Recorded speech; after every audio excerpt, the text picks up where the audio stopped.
വൈത്തിരി തളിമലയിൽ ഇറങ്ങിയ കാട്ടാനകളെ വനംവകുപ്പ് തുരത്തിവിട്ടു എന്ന് വാർത്ത വരുന്നുണ്ടല്ലോ. ഒരു കുട്ടിയാന ഉൾപ്പെടെ 5 ആനകൾ ജനവാസ മേഖല ഇറങ്ങിയെന്നും വാർത്ത വന്നല്ലോ. എന്താണ് വിവരങ്ങൾ? നമുക്ക് ആദ്യം ആ ദൃശ്യം ഒന്ന് കാണാം. ആനകൾക്ക് ഇപ്പോൾ ഒരു ക്ഷാമവുമില്ല കേട്ടോ.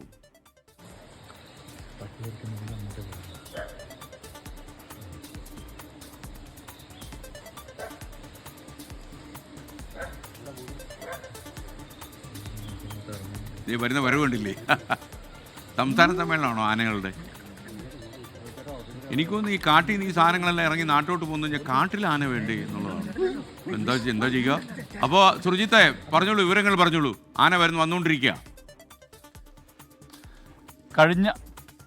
കഴിഞ്ഞ ദിവസങ്ങളിലായി വലിയ കാട്ടാനശല്യം തളിമല മേഖലയിലുണ്ട്. തളിമലയിൽ മാത്രമല്ല, വയനാട് ജില്ലയുടെ ഒട്ടുമിക്ക ഭാഗങ്ങളിലും ഈ പ്രശ്നം നേരിടുന്നുണ്ട്. തളിമലയിൽ ഇറങ്ങിയത് 5 ആനകളാണ്. ഒരു കുട്ടിയാന ഉൾപ്പെടെ 5 ആനകളാണ് തളിമല മേഖലയിൽ ഇറങ്ങിയത്. അത് വലിയ രീതിയിൽ കൃഷി നശിപ്പിക്കുന്നതടക്കമുള്ള നടപടിയിലേക്ക് എത്തി. സ്വാഭാവികമായും ആളുകൾ വലിയ രീതിയിൽ ആശങ്കയിലായി. ഇതേ തുടർന്നാണ് വനംവകുപ്പിന്റെ RRT സംഘം എത്തി ഒരു കോമ്പിംഗ് നടത്തിയത്. അതിൽ ആനകളെ തിരിച്ച് കാട് കയറ്റാൻ കഴിഞ്ഞിട്ടുണ്ട്. പക്ഷേ അതൊരു ശാശ്വതമായ നടപടിയല്ല. ആനകൾ വീണ്ടും ഇറങ്ങാനുള്ള സാധ്യത തള്ളിക്കളയാൻ കഴിയുകയില്ല. ആളുകളെ സംബന്ധിച്ച് വലിയ ആശങ്ക നിലനിൽക്കുന്ന ഒരു സ്ഥിതി കൂടിയുണ്ട്. SKN. Okay, thank you Surjit Ayyappath.